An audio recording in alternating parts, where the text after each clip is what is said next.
See if it will. Wednesday afternoon. I'm in Chicago. It's like in the mid 60s today, which is a real treat for us this time of the year. Brett, you're up in Wisconsin. It's nice for you too, right? Yeah, I'm checking the weather right now. I think we're mid 60s as well. I'm going to have to get out for a walk or a run later tonight. It's gorgeous. Yeah. So we'll just talk about the weather. We're glad you guys all came here to talk about the weather with us. Now we're covering a really, this is a really cool topic. And this topic came up while people are kind of coming into the room. This topic came up because Brett and I started doing kind of like a retro to to Prime Day and saying like, hey, what strategies did our customers use on Prime Day, and were they successful with those strategies, and what did we learn from those strategies that we can implement directly into the holiday season? And we don't normally get to be able to do that because like Prime Day's in July and the holiday season's in November. But because they're so close, we thought we'd take some of this anecdotal evidence, data, and share it with you guys. But before we do, I want to start with a poll question. So I'm gonna poll the people. Let's see here. Okay, so simple question. Just want to know, how are you planning for Black Friday, Cyber Monday? Do you have a promotional strategy already set for Black Friday, Cyber Monday? We got 4 answers. The last one, that's why I'm here. Hopefully you'll get some information from it.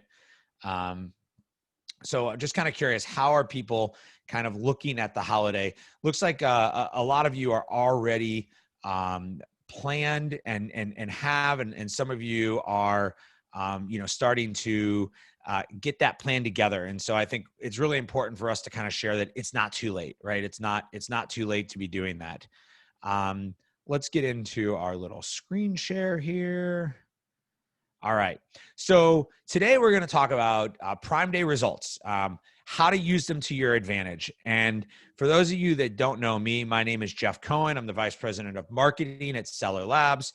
I've been in the industry since about 2005, working with Amazon sellers of all different sizes, first party, third party, and such, and love to take this type of anecdotal information and share it back with you to see what we can learn from other people. Brett, do you want to introduce yourself? Yeah, my name is Brett Darby. I'm Director of Managed Services here at Seller Labs. So I work with primarily our managed services clients who are looking for a little bit more of a tailored solution to their advertising needs on Amazon. Essentially we're working with brands that are startups, small mom and pop ventures, all the way up to large enterprise organizations who are looking for maybe an extension or a little bit additional help within their marketing department to achieve what they're looking for. Great. And like all of our webinars, we're going to be doing Q&A at the end. So if you have any, you can post in any of the comments, or you can post in the Q&A, or throw something into any of the chats. Would love to hear kind of your thoughts on all of this. Before we jump into Prime Day, we wanted to kind of share with you guys a couple of additional considerations, things to be thinking about this time of year. There's a lot going on inside the Amazon ecosystem. And so while we're going to talk specifically about the holiday Cyber 5 promotion, there's a couple of things you should be aware of. The first is that effective Friday, Amazon has new buyer-seller messaging guidelines. The link will be posted in the chat for you to get this information. I want to make you aware of a couple of things to start. One, don't freak out. The beauty of this update is that Amazon is saying that you can use systems like Seller Labs and that you can ask your customers for reviews. It's really critical that you understand that, because Amazon has never said that before. They've never come flat out and said inside their policy that these are the tools that you can work with, and they say tools within our app store, that's us, or that you can be asking for reviews. They've always kind of hinted towards it, but they're directly saying it. But there's a few updates to this, and so I wanted to kind of share some things that we're doing within Seller Labs. If you're a customer of ours, you'll start to get messages from us today, possibly yesterday, telling you that we have detected a message that may violate Amazon's terms as guidelines. And so we're able to detect things like product images or emojis or secure URLs, emails, phone numbers, GIFs. And if we identify any of those within your message, we're going to send you a warning so that you can know what those messages are and how to go in and update and fix them. But we cannot check for everything. So we can't tell the intent of a message, the grammar or the spelling. We can't tell if you've hidden a logo in your URL. We can't tell what you've done inside your attachments. So understand that our tool is compliant. Seller Labs does everything we need to do to be compliant. We add order IDs. We process based off of the intended language or the language of choice for the customer. And we use the necessary APIs that make us compliant with Amazon. But your messages can still be a violation of the policy. So we're doing this to kind of help you identify which of those messages might be a violation. And if you have any questions, reach out to our team. My recommendation is to take 30 minutes out of your time and go back and look at your messages. Remember, what worked in the past isn't going to work in the future. And we do have a link that we shared earlier and we'll post into the chat to give you all of this information in much more detail because that's not the point of today's webinar. I also want to make you aware of some upcoming dates. These are critical dates for Amazon and inventory. And we'll talk about this in a little bit, but it's taking longer for things to process. So these are the dates that you need to remember. If you want products for sale for the Cyber 5 weekend, you better get them shipped out this week. If you want them available for Christmas shipping, you better do it by December 1st. And if you're looking at putting in more inventory for next year, just wait until the 17th. Brett, you wanted to cover a couple of other considerations from things that you're kind of seeing that are impacting your customers. Yeah, and I think, these are directly tied into everything you were just talking about, Jeff. I mean, the inventory limits are obvious concern right now for a lot of brands. These are ASIN level limits where you're told how many is the max number of units you can have at FBA. And there are some things you can do to combat that. You can ask for exemptions and allow for higher storage limits. But really, this is hitting a number of brands across the board, and they're having trouble figuring out what's the right mix of additional inventory versus discounting or removal of some of those discounts to make sure they're maximizing ROI this year. And I think it's going to be a great opportunity for brands to really determine which of those factors is going to be most beneficial for them this year, but be ready to make some game time calls or some audibles to change course if what you're planned for isn't really panning out the way as you expected. Additionally, the delays and extended shipping is affecting the customer side of things. As customers decide whether or not they're going to be able to get this to grandma or to their brother in time for a gift, the delivery date matters. And we are seeing some delays on Amazon's end in their ability to get that product out. I know they're doing everything they can to expedite that, but I do think that will be a factor this year, as well as deals and coupons. The efficacy behind any of these offers, whether it be a lightning deal or just a straight discount or a coupon, it's a little bit different than it has been in previous years. So it's important that you're able to make sure you're maximizing the impact of those and picking carefully on what days and how heavy of a discount you're going to be using. And then the last one is just the distribution of all of these tent post events or all of these major events. Amazon's having to do some creative things, as are other big players in marketplaces, to find ways to make sure that customers can access what they want and have a little bit more freedom to choose. With in-store and actual brick and mortar being impacted so heavily by COVID and everything else that's transpiring this year, it's important that these e-commerce retailers find a way to distribute that load and don't have major spikes in demand for either fulfillment or for traffic on their site on these particular days. So you see a lot of them shifting towards this kind of all November long promotional strategy rather than saying we're betting big on Black Friday and Cyber Monday. Great. And you kind of mentioned this idea of tentpole events. And, we're going to talk about this more specifically, but one of the things that we kind of found when looking at and considering tentpole events was this, was some of the things that Amazon started to do around Prime Day. And, we're really trying to, in this webinar, we're really trying to look at Prime Day and say, what did Amazon do? What did brands do? And then what does that teach us about what is coming next?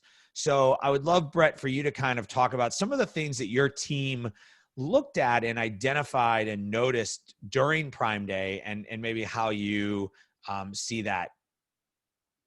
Yeah, I want to start it off here with a bit of a non sequitur. I personally love the experience at IKEA.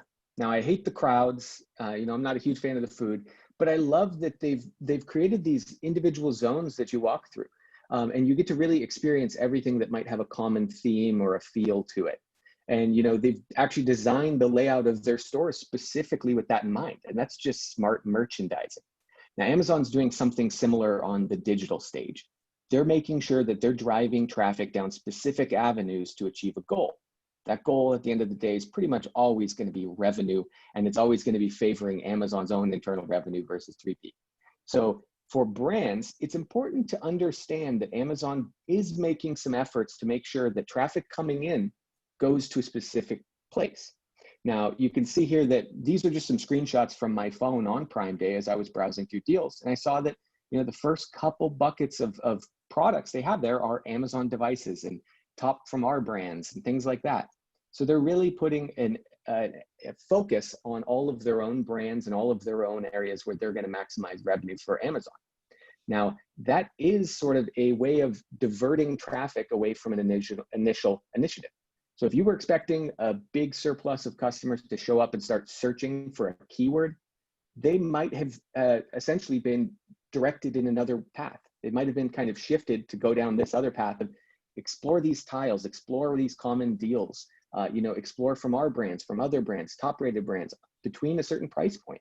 They're kind of giving all of these different consideration points a particular landing page so that they can make sure they're driving you towards a point of purchase and not towards just exploring what's available on the marketplace. Yeah. Now what's interesting is that data that we've seen from the past indicates that 90% of customers start by going into the search bar. The question is, how does that behavior change on a tent post event like Prime Day? And the design of this page, the UIUX experience that Amazon is promoting, leads us to believe that customers are browsing much more than they're searching, which means you need to be thinking about your strategy and how to get and be part of all this. Now, we keep talking about this idea of a tentpole event. So Brett, why don't you kind of explain what you have shared with your customers as a tentpole event and how that works in terms of a full year picture of your business? Yeah, this is essentially a term that came about in the movie industry. Essentially, you've got a short runway or a short lead up before a movie comes out. You're looking to maximize revenue and have a large number of people turn out and buy movie tickets so you can increase the revenue you're getting from that film. And so there's a lot of marketing efforts right beforehand to generate buzz, awareness, get people interested and hyped up about it. Then there's the actual event where you're really trying to, see the fruits of all that labor and start to see that revenue. And that's where you get that term. Tentpole event simply is talking about that growth curve because you have a massive spike in revenue followed by kind of a kill off or a die off at the end of it. Right. And a tentpole event could be Prime Day, Black Friday, Cyber Monday, Valentine's Day, Easter, St. Patrick's Day. For each of your business, the tentpole event or events might be slightly different, right? So this isn't going to always be the same for everybody. Not everyone is going to have the exact same tentpole events, and the tentpole events won't perform the same for everybody. So those are all kind of things to keep in mind. But let's kind of show through a case study, Brett, how a tentpole event can impact and drive sales. Yeah, and I think this is a great example because you do see that kind of tentpole visual if you look at this graph.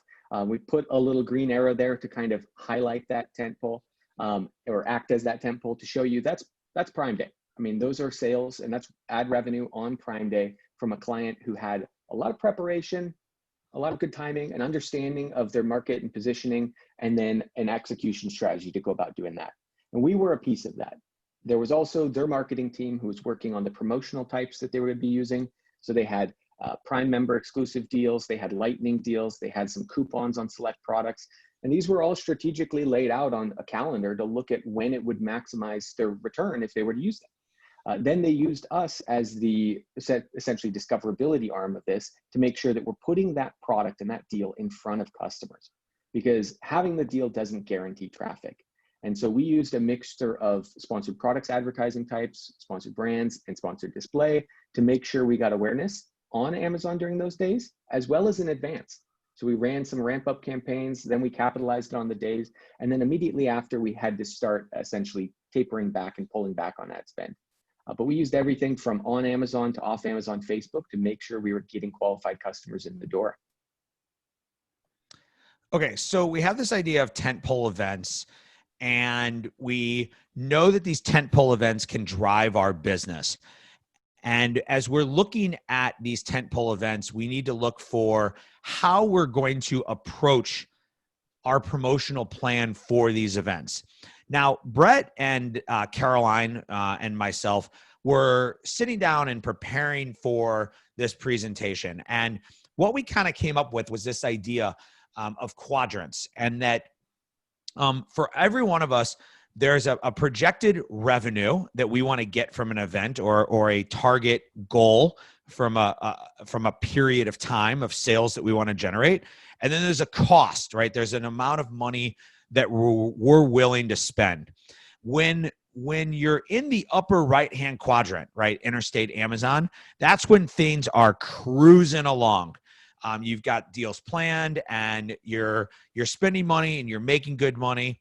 And then if you're in the bottom left quadrant, that's where you kind of have no plan, right? So you might make some money, but you're not really spending any money, and you kind of got to get unstuck from where you're parked, and you don't want to be parked there. And so we're going to use this analogy of this quadrant to kind of show you how in any of these four quadrants that you could be placed in, because every one of you will be placed in a different quadrant based on how much planning or how much advertising you're planning to do.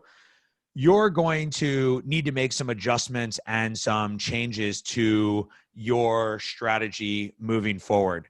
And when you're looking at this, remember that a quadrant isn't necessarily based on a business. A quadrant could be based on a product. So each of your products might fit into different quadrants based on what you're trying to do. And we're going to show you some examples that use real customers who have sat in some of these different quadrants and what they did, also giving you some suggestions of what you can do if your product or your company is planning to sit in one of these quadrants.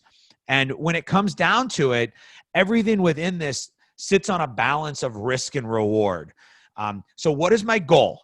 How much sales or revenue or profit am I trying to drive from this event?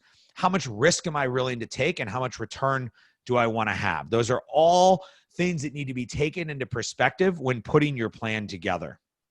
So Brett, let's start going through the different quadrants, and let's start in the bottom left quadrant. Low risk, low return, no deals, no ads. Yeah, this is basically just a defensive strategy. This is you getting to Prime Day and realizing either the inventory pipeline isn't there, you haven't really understood what your margins are and how competitive your product is. Maybe it's something you can't replenish easily. It's just online arbitrage or retail arbitrage.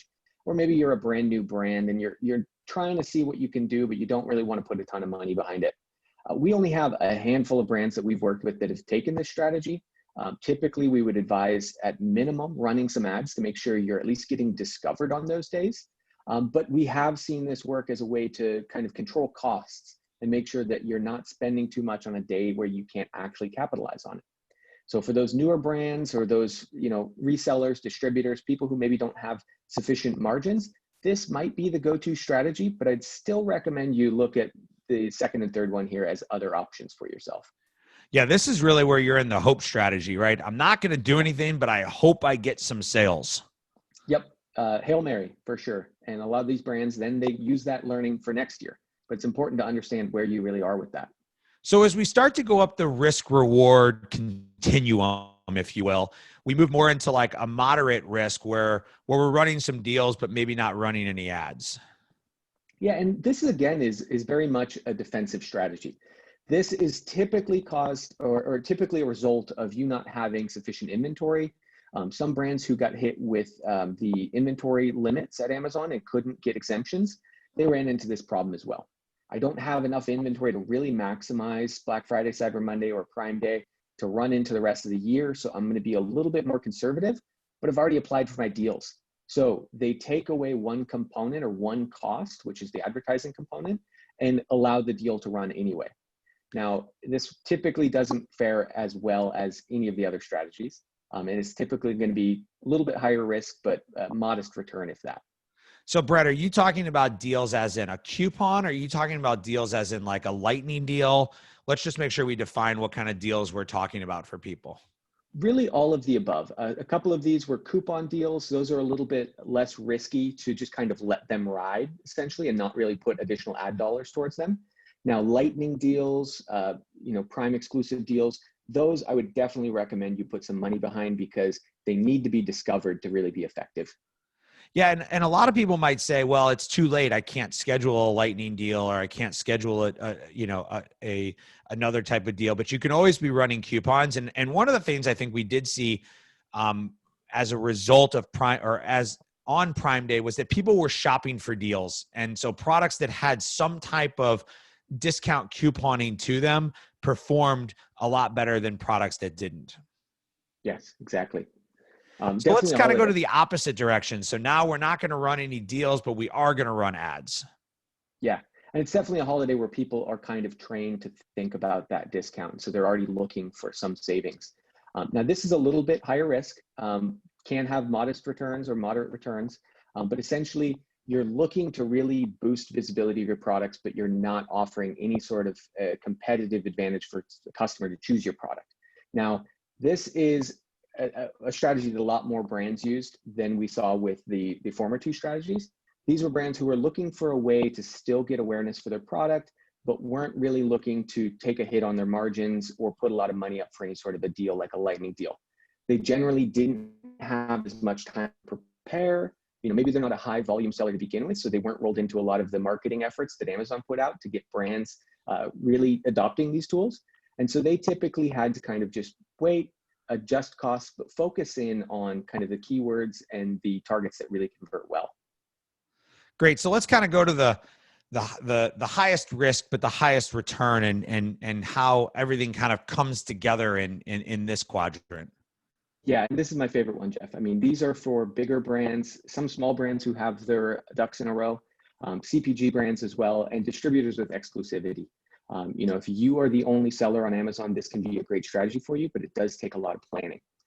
This is that Tentpole event we shared the screenshot of a little bit ago. And these are brands who really bet big on this weekend or on that week. So they said, let's get our inventory pipeline fleshed out, make sure that we know exactly how many units we have and how many are available and unfulfillable. They said, let's make sure that all of our ads are tailored towards a specific purchase point. So we said, let's look at the actual catalog and understand what products you're offering discounts on and focus our attention on those. Let's also make sure that we're capitalizing on any branded traffic that's coming through and making sure that those deals are the ones that get featured first and foremost. So it is a strategy that requires kind of a dissection of your catalog to look at individual SKUs or business units and say, these are the ones we want to focus on because they have the best likelihood of a return. Yeah, and those might be something that's part of a family where you can use one product to drive awareness to other products, or complementary products where if I'm looking at one, I might think of buying the other. So when you're really thinking about your catalog, we were talking about before that you might want to look at putting different products in some of these different quadrants, right? Don't always feel like everything has to go in one quadrant or the other. Now, it was great for us to go through and explain what all the quadrants are, but I think it'd be better for us to go through and actually give you guys some advice inside these quadrants. If this is where you're putting your product, what should you be doing? So if I'm back in my no parking quadrant, what should I be doing? What action should I be considering to try to maximize my sales during a Tentpole event? Yeah, and to speak about a brand that we've just talked about, that brand that had that big deal slated, they also have products in their catalog that fit these criteria. And so they have select products where there's no real strategy. It's really just kind of buttoning the hatches and kind of weathering the storm and riding through this. And so they use price as a way to incentivize conversions. So when they're low on inventory, they'll actually bump that price up a little bit to kind of de-incentivize that conversion and control the amount of inventory they have. They'll also discount it if needed, if it's starting to gain traction and getting visibility. And then they'll also just not be bashful about cutting any costs. They understand that competition goes up during these events. And so paying more for the same amount of sales doesn't really make sense for most brands. And so they just straight up pull out and they turn it off because they don't need to focus on things that aren't working. Essentially lean it out as much as you can and be very conservative.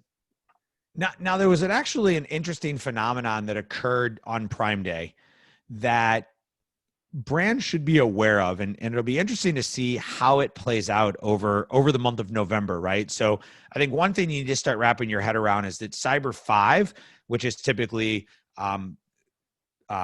Thanksgiving, Black Friday, Small Business Saturday, I don't know what Sunday is called, and Cyber Monday. That's your Cyber 5, or as we've dubbed it internally, the Turkey 5. Because of the mass amount of increase in traffic that Amazon was seeing, the cost from an advertising perspective to get the number of impressions didn't seem to go up. And that was really interesting. In past Tentpole events, the strategy that we've always recommended is increase your budget, increase your bid to plan for increased competition. What we found within the the Prime Day period was that because of the amount of shoppers that were there, just the pure volume that Amazon was seeing, that you didn't really need to increase your ad spend. Now, Prime Day is a 1-2 day event. The Cyber 5 in November is a longer period event, so you have more data to make those decisions, but there are things to think about. And so Caroline is telling me that Sunday is called Buy More Sunday. I think she just made that up. All right, so let's go into deals with no ads, and let's look at kind of how a customer used that and what it did to their business.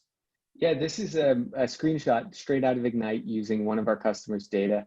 And really, you can see here that they didn't really have a focus on ads. Now this one's a little bit faulty because it's not no ads, but it's very limited ads. And this was a conscious decision. Weeks beforehand, we decided to really pull out. So this ad spend really reduced for that month. They wanted to be very conservative and lean out. And so we focused on kind of advising on other ways they could maximize this to make sure their deal gets out there.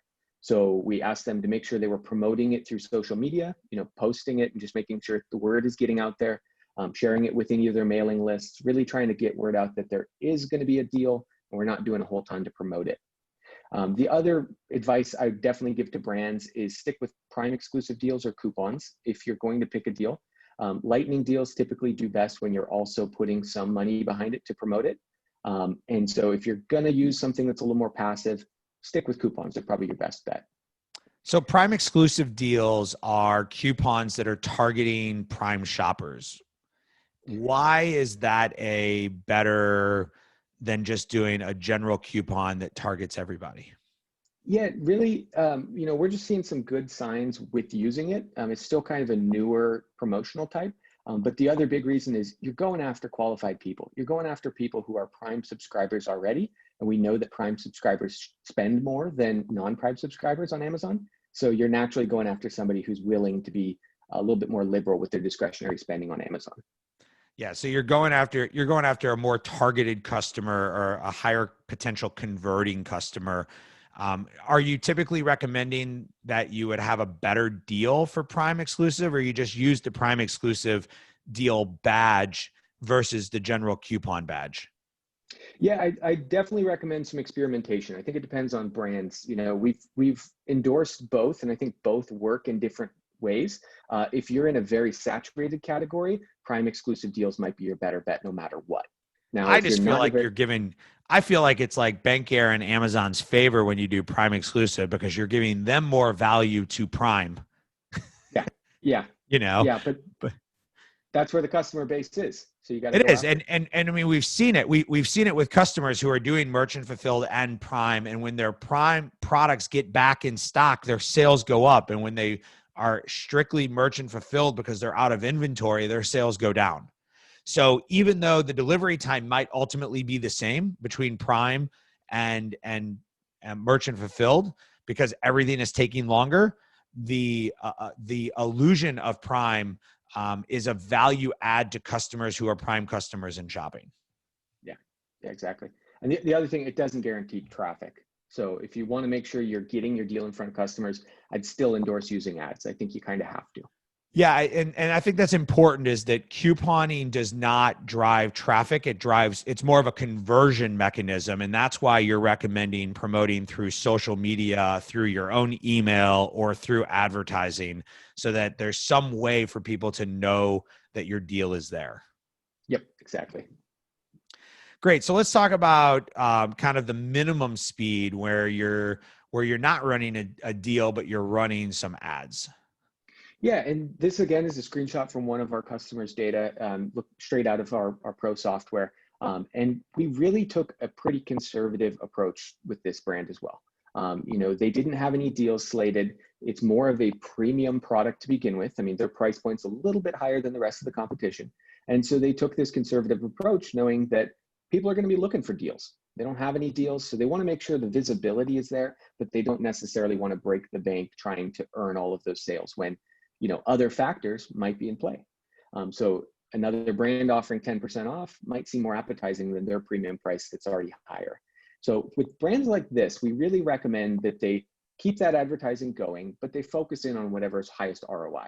Now, this could be targeting specific. This could be a keyword or a group of keywords that work really well. This could be an entire campaign if it's structured that well and you have a group of top performing keywords in one campaign.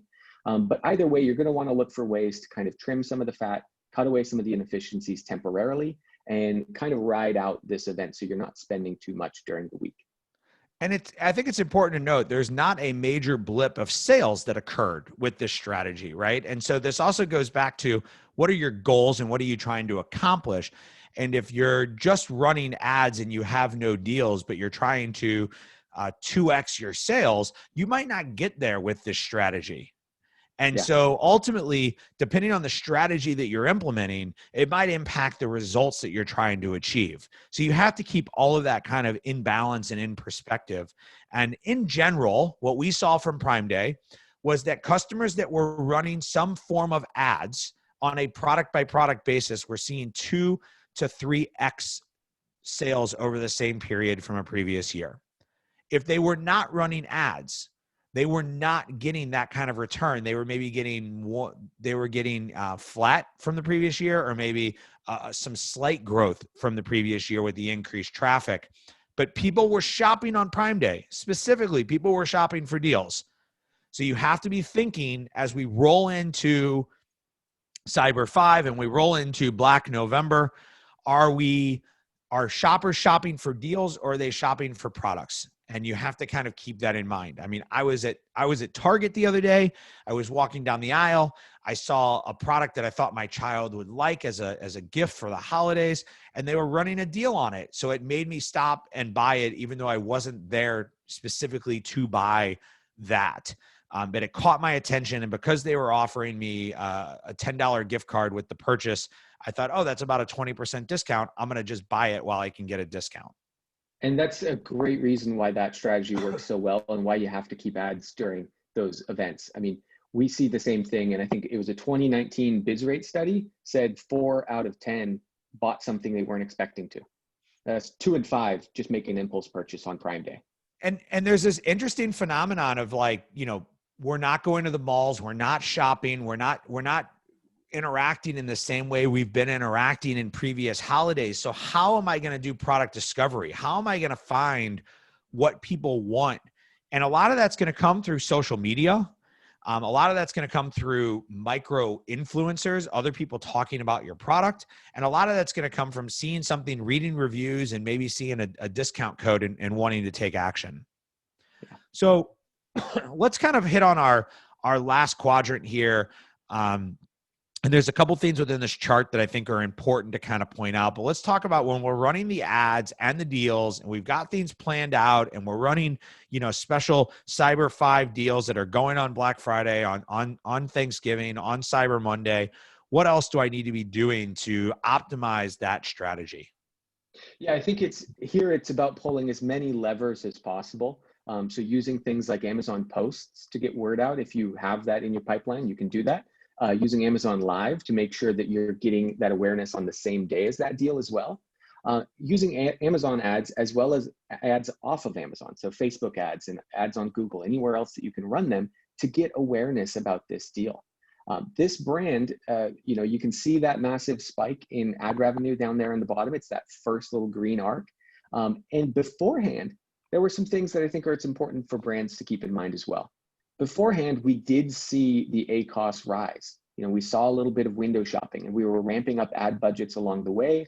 Meanwhile, we're also pulling out some of those inefficient terms to cut down and trim some of that fat for the holiday.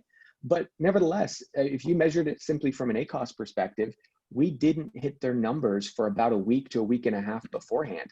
And that was okay. It was something we decided on, we knew well in advance, and we were okay with.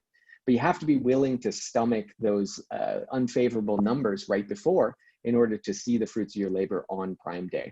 And that's why it's so important to, don't get caught up in the short-term ROI around these big tentpole events, especially if you're planning a deal that could net you $100,000 in revenue.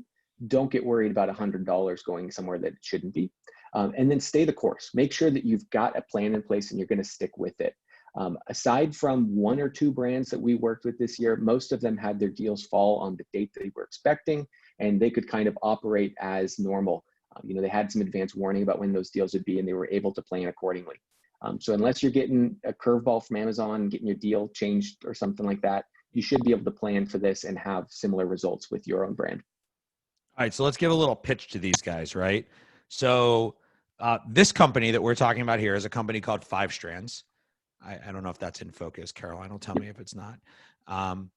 And they do affordable testing for both pets and humans. And what's critical to understand, I want to talk about a couple of things that they did. They came onto a live event that we did a couple weeks ago and shared all of this. So I know that that we can share this too. So one is they pre-planned from an inventory perspective, buying the deals, all of this was pre-planned. The second was when you're running a lightning deal or you're running like a Prime Day deal, the more activity you have on your deal, the higher your deal starts to show in the overall deals list, right? It's a different ranking algorithm. I said the word algorithm really weird there. And what they were able to do is they went on Amazon Live. So you have it kind of thrown in here as like Amazon Live. So Amazon Live is an application that you just put on your phone and you can go live. So I could go live on Amazon Live right now and it would show up on my deal and on my page. And I could talk specifically about the deal. I could answer questions from my customers. I can talk about what they're going to get. I can give them more information to help close more business.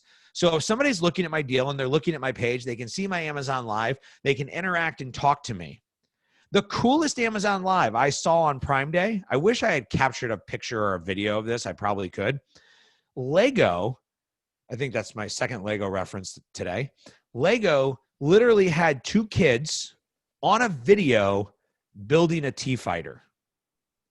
That's it. That was it. And everybody was like, oh, cool. Is that of this? Is that of that? Or and these 2 kids are just sitting there putting Legos together. And that shows up on all the Lego products. It was ingenious. I don't know if it was planned or not. I'm assuming it was. Lego's pretty innovative in the things that they do. But 5 Strands was able to use Amazon Live to generate and drive more of their deal as well. And when we asked Austin, who's the head of the company, what was so critical about Prime Day? We talk about these levers and all these other things. We talk about like not being focused on short-term ROI.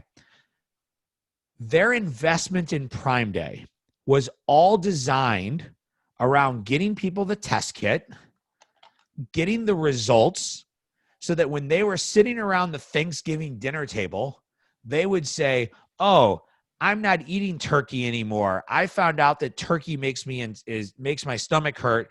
I'm insensitive. I'm sensitive to turkey. I'm not going to have turkey anymore. Or I can't eat cranberry. Or my dog was really scratching itself a lot, and then I got it tested. Because they felt that if they could do this, they could generate micro influencers of every one of those customers. And I don't remember how many units they sold, but every one of those customers would show up at their next family event and talk about the test that they got and the results that they got from that test, driving more sales. And so when we talk about not focused on the short term, we talk about using levers to drive deals. We talk about on and off Amazon, and we talk about getting to the upper right-hand quadrant. Those are the types of things that you need to be considering. How are you investing in your business, investing in your product to drive return on your investment in the long term? Okay, so we're going to stop and answer your questions. And if you guys have any Q&A, you can throw them into the Q&A section. But Brett, I want to have you just kind of share with everybody how you analyze an advertising campaign or account, and how you could possibly give some more specific details to anyone who's watching today about their advertising and things and changes that they could make. Yeah, we work with enough brands, Jeff, that we needed some ways to save time, be able to really visualize what's happening within somebody's selling account, and then come back to them with actionable insights and things that they maybe need to do differently, or things that we would do differently if we took over their advertising. So I worked with my team to design this tool that lets us basically extract all that information from your selling account, put it into a series of tables and charts and graphs so we can visualize it. And then we trained our team on how to read and interpret these results. And so they've got a series of things that they can look at on any individual page here to understand if you're spending too much in one area or not focused enough on another one. And this really is a powerful tool for helping brands understand whether or not they're doing things right today. So I always encourage brands to reach out, share this data with us if they're open to it, allow us to analyze it, and then allow somebody from our team to hop on a call with you and share those insights as we see them with you. It'll do everything from keyword analysis down to profitability and give you a really clean idea of how your ads are running today. And remember, this is a free analysis, and you'll get all of the data for you to be able to look at. It's all in what's called a Google Studio report, so you get to manipulate the data and dig into the data. You get to jump around and see all these different reports and kind of change them. And part of what our team will do when we deliver this report to you is we'll show you how to use it. So you don't just have it, but you can actually see how to use it. So you can either say the word CAT, C-A-T, inside the chat box or your comments, and or you can fill out the form at the link that we'll be posting here in the chat box as well. I want to get to Q&A and have a chance to answer some of your questions. If you have any questions, please add them in to the Q&A so that we can get to them. We'll answer as many questions as we have time for. And if you guys are done with questions, then we'll stop. So Brett, I have a question from Cindy here who wants to know, you mentioned levers and pulling levers to drive sales. Which levers do you think work best? Yeah, it is brand specific or product specific. There's just so many changes within categories that Amazon has rolled out. There's new widgets, there's different display in home versus clothing and apparel. It really does matter the presentation of products in your specific category. So I need a little bit more information to tell you the ideal ones for you. But in general, you've got to just deduce what the problem is. Do you have a conversion problem or a visibility traffic problem? It's the same as with a brick and mortar store. You can count the number of people coming in each day. If that number is too low, then you need to do something with advertising or marketing to get word out. If that number seems sufficient and you're just not capturing enough of them in terms of sales, then you need to go after the conversion side of the equation and tackle either A+ content, video content, listing photos, getting additional reviews. It's more of a long game, but you can control all that and you can influence it over time as you start to feed in better inputs, better photos, higher quality photos, whatever it be. you've got to start to figure out which half of that equation is the problem and then tackle that first. Yeah, and I think you brought up a great point I like to kind of hit on, which is like use data to point you in the right direction of which lever to work on first, right? That's a big thing. So Alex was asking, you mentioned driving off-site traffic to Amazon. Can you explain a little bit about how we have used Facebook and other means to drive traffic? And he was looking for some tips on how to drive external traffic. Yeah, typically I'll stick with a simpler example because I think there's a lot of different ways to do this. But the typical solution is if you're brand registered, sign up for Amazon attribution, make sure you have access, set up some tracking codes, and then run some ads on Facebook, driving that traffic to your detail page. Now, Amazon attribution will let you measure and quantify that. So it will tell you visits to the detail page, conversions, add to carts, things like that that can help you better understand what's happening and whether or not again, if you're having a traffic problem or conversion problem, you get a lot of add to carts, but nobody buys, there's clearly something wrong there and you have to figure out what that is. But that can be an additional data point that can help you with making those marketing decisions. And it's also an additional way or lever that you can pull to get traffic into your listings on these big days like this. Gotcha. Let's see. So question about portfolio spending. Does portfolio-based spend caps or daily spend caps work better for managing budget efficiency? Personally, I go all the way down to the bottom there. What's really costing you money? It's the targets. It's how diverse of keywords you're targeting.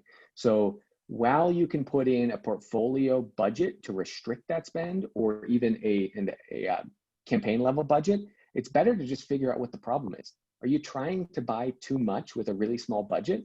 If you've got a $5 bid and you've got a $20 daily budget, that's 4 clicks. I mean, that's not a whole ton that you can buy with that. And so Amazon's going to look at that the same way and start to interpret whether or not you can really buy what you're trying to bid on. Yeah. So Rose is asking a question that I think a lot of people have, which is we're discussing additional strategies. Her question is Q4 the wrong time to make changes to my advertising strategy?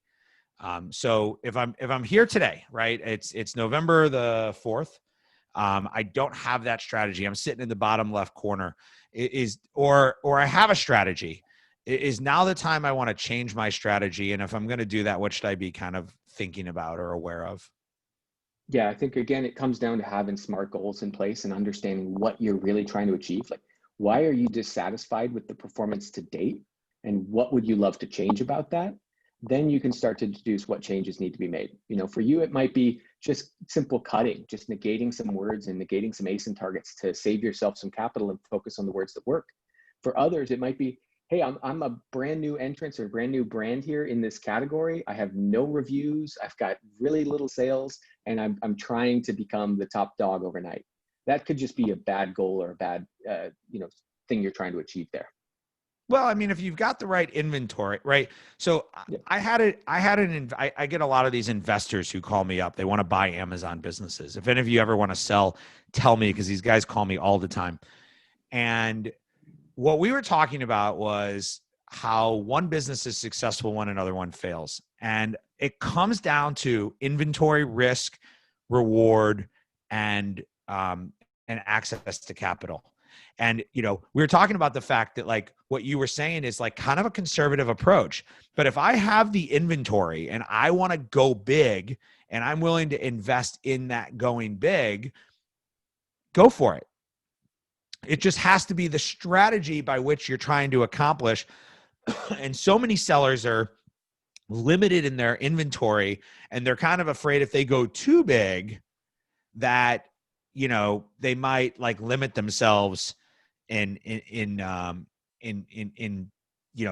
long-term success. So I just had a couple of people jump in, say they want to know about selling their business. I'll tell you this, your business needs to be 2 years old or 2 years or older. You need to have consistent sales and profit, and you're going to be paid based on your profit. You're not going to be paid based on your revenue numbers. You're going to be paid based on your profit numbers. So if you're still interested, let me know. And if you meet that criteria, because otherwise they won't be interested in talking to you. So Luke wants to know, is there typically a drop off in sales when you see a listing is switched from FBA to FBM?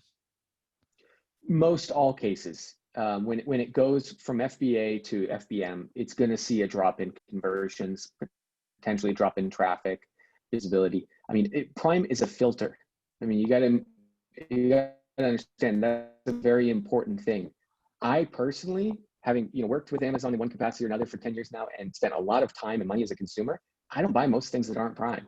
I'll go directly to the manufacturer before I'll buy it from a third-party seller myself. And there's a lot of customers out there who are going to just by default use that. I want it in 2 days, or I want it as quick as you can get it to me, and I want the ease of returning it back to Amazon and have no questions asked. I don't want to correspond a bunch. They just turn that right on. So with that being a filter, odds are you're being excluded from more searches than you might imagine. Yeah, I mean, I've been working with a client recently. We got her product into Prime before it even was in the warehouse. It's been stuck in FC transfers for a week and a half. It's almost sold out. She saw a double in her conversion rate from going from merchant fulfilled to Prime.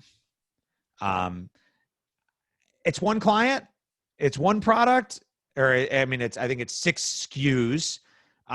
So it's hard to say that's the case all over. I don't think that was the case back in March, April. I do think that's the case today. I do think there's still the advantages to Prime. Let's see. Carly wants to know I love this one. What's the optimal number of keywords per campaign? So it will depend upon the product and how long tail those are. Typically, to keep them between 10 and 20 max. At that point, it gets to be a little bit too messy. We have certain campaigns that have hundreds in there, but those are long tail permutations. So we're going after really small fish in a big bucket versus if you're going after one big keyword, it might make sense to only have that one keyword in the campaign so you can control costs at that keyword level. Yeah, I don't know. Brett, your internet's jumpy a little bit, so I'm going to just repeat that in case people missed it. But what we typically recommend is what's called a keyword isolation campaign, which is when you have a very active keyword that is eating up a lot of budget, you move it to its own campaign so that you can kind of monitor and direct that budget specific to that keyword. Whereas if you have a lot of long tail keywords that collectively aren't spending a lot or don't have high bids, you can put them all in one campaign. You just don't want one. If you have that strategy, you don't want 1 or 2 keywords that are eating up all of the budget. Otherwise, you don't have enough impressions going to the other keywords to understand exactly how something is or is not performing. All right. Okay. So Caroline is saying, and it's funny, I saw this come through this morning. I guess this is a little public service announcement. It looks like Amazon just sent out a bunch of your advertising campaigns are inactive or have ended emails. And we've looked into those, and most of them seem to be referring to old paused campaigns. So it looks like Amazon is trying to jog everybody to reactivate campaigns. So if you got those in your inbox today, don't freak out. Don't worry. Let's take one more question, and then we'll do some wrap-ups. Are there more, this is from Deborah, are there more risks to FBA, like a shutdown of fulfillment if Amazon determines you are not selling an essential product, as it happened in the spring during the first wave of the pandemic? So I think what she's saying is like, am I putting myself at risk by putting my products in FBA? And I don't know if you've been kind of dealing with that with your customers and what kind of recommendations you've been given. Yeah, we work with a couple clients who we're a little bit more integrated with. They're part of our kind of full channel management solution. And, we talk about inventory regularly with these brands, and they have that same exact concern. What if all my inventory is tied up at Amazon? Amazon can't give it back to me. I can't fulfill anything in Q4. And so brands that do have that concern have to diversify. I mean, you just have to understand that's an additional cost, but it's a cost of doing business. So make sure you have sufficient inventory on hand to do fulfillment yourself, as well as what you need at Amazon. But it really is case by case. I would say there's not a good rule of thumb for everyone. It comes down to, again, your risk, how risk adverse you are essentially. And also remember that your inventory will not all sit at one Amazon warehouse. So your inventory will be dispersed when you get it to Amazon. So you are somewhat diversifying just putting it into FBA. But if you only have 100 units, you probably don't want all 100 units sitting in FBA. You might want to keep 25 or 30 back as a backup. It goes back to it. It's risk reward. If at the end of Christmas you're stuck with those 25 units saying, why didn't I sell them? If they were in FBA, I could have sold them. Then maybe you need to take a little bit more risk.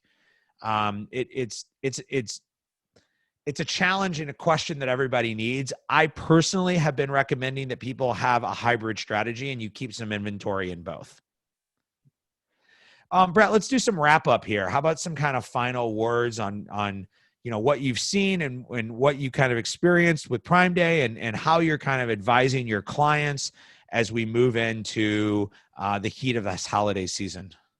Yeah, I think number one is this year has been different enough and unique enough that you actually have this tent post event close to another one.